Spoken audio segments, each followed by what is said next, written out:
"This is scarcely the way," said Hark, "to speak of one's own niece." "She's not my niece. I stole her," cried the Duke. "I stole her from the castle of a king. I snatched her from the bosom of a sleeping queen.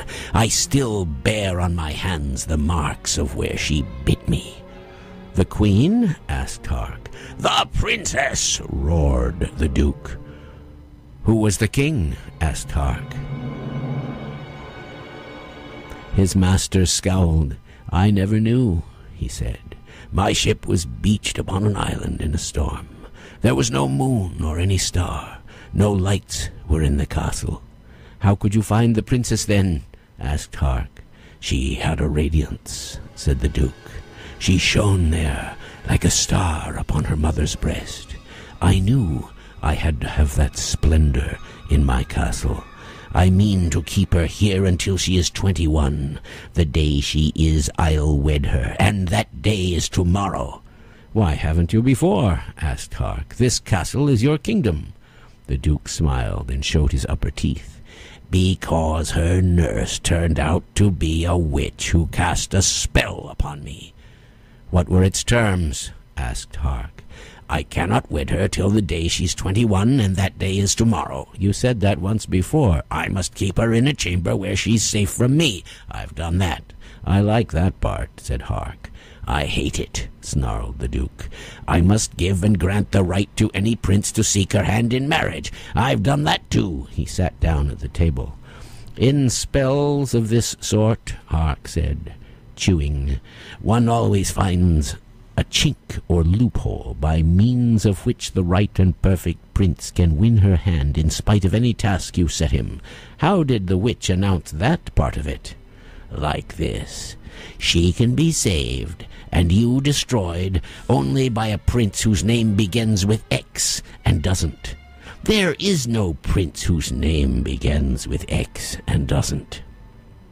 Hark's mask slipped off, and he put it back again, but not before the Duke saw laughter in his eyes. "This prince," said Hark, "is Zorn of Zorna, but to your terror and distaste, he once posed as a minstrel. His name was Gzingu then, and wasn't. This is the prince whose name begins with X and doesn't." The Duke's sword had begun to shake. "Nobody ever tells me anything," he whispered to himself. Another ball came bouncing down the stairs. A black ball, stamped with scarlet owls. The cold Duke watched it roll across the floor. "What impudence is this?" he cried. Hark walked to the stairs and listened and turned and said, "There's someone up there." "It's the children," croaked the Duke. "The children are dead," said Hark, "and the sound I heard was made by living feet." "How much time is left them?" cried the Duke. "Half an hour, I think," said Hark. "I'll have their goggles on my sword for playing games with me." The Duke started up the stairs and stopped. "They're up there, all of them. Call out the guards," he barked. "The guards are guarding the clocks," said Hark. "You wanted it that way. There are 11 guards, and each one guards a clock. You and I are guarding these." He pointed at the 2 clocks on the walls. "You wanted it that way." "Call out the guards," the Duke repeated, and his agent called the guards. They trooped into the room like engines. The Duke limped up the stairs, his drawn sword shining. "Follow me," he cried. "Another game's afoot. I'll slay the Gulluks and the Prince and marry Saralinda." He led the way. The guards ramped up the stairs like engines. Hark smiled and chewed again and followed. The black oak room was silent for a space of 7 seconds. Then a secret door swung open in a wall. The Gulluks slipped into the room. The princess followed. His hands were raw and red from climbing vines to Saralinda's chamber. "How could you find the castle in the dark without my rose?" she asked. "He would not let me burn a torch."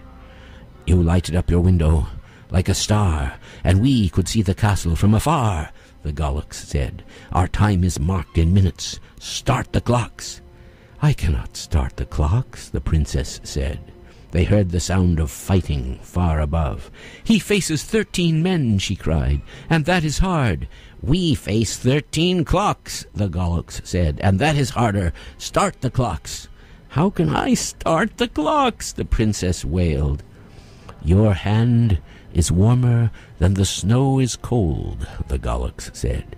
"Touch the first clock with your hand." The princess touched it. Nothing happened. Again! Saralinda held her hand against the clock, and nothing happened. "We are ruined," said the Goloks simply, and Saralinda's heart stood still. She cried, "Use magic!" "I have no magic to depend on," groaned the Goloks. "Try the other clock." The princess tried the other clock, and nothing happened. "Use logic, then!" she cried. In the secret walls they heard the iron guard pounding after Zorn and coming close. "Now let me see," the Goloks said. "If you can touch the clocks and never start them, then you can start the clocks and never touch them. That's logic, as I know and use it. Hold your hand this far away. Now that far. Closer. Now a little farther back. A little farther. There. I think you have it. Do not move."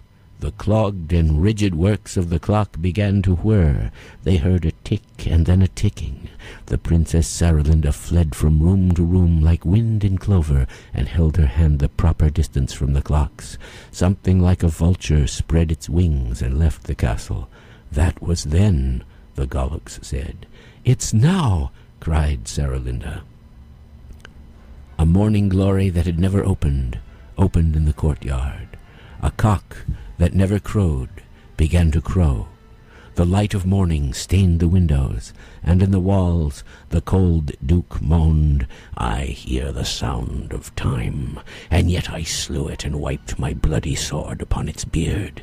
He thought that Zorn of Zorna had escaped the guards. His sword kept whining in the blackness, and once he slashed his own left knee. He thought it was the Goloks. "Come out, you crooning knave!" he cried. "Stand forward, Zorn of Zorna!"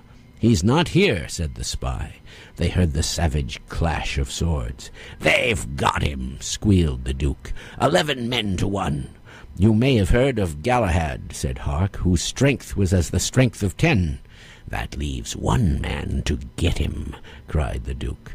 "I count on Krang, the strongest guard I have, the finest fencer in the world, save one. An unknown prince in armor vanquished him a year ago, somewhere on an island. No one else can do it." "The unknown prince," said Hark, "was Zorn of Zorna." "I'll slay him then myself." The Duke's voice rose and echoed down the dark and secret stairs. "I slew time with the bloody hand that grips your arm, and time is greater far than Zorn of Zorna." Hark began to chew again. "No mortal man can murder time," he said. "And even if he could, there's something else. A clockwork in a maiden's heart that strikes the hours of youth and love, and knows the southward swan from winter snow, and summer afternoons from tulip time." "You sicken me with your chocolate chatter," snarled the Duke. "Your tongue is made of candy. I'll slay this ragged prince if Krang has missed him. If there were light, I'd show you, on my sleeves, the old brown stains of seconds where they bled and died. I slew time in these gloomy halls, and wiped my bloody blade." "Ah, shut up," said Hark. "You are the most aggressive villain in the world. I always meant to tell you that. I said it, and I'm glad." "Silence!" roared the Duke. "Where are we?" They stumbled down the secret stairs. "This is the hidden door," said Hark, "that leads into the oak room." "Open!" roared the Duke, his sword gripped in his hand. Hark groped and found the secret knob. Next week on the Ask Dr. Hal show, we will present another chapter of The 13 Clocks.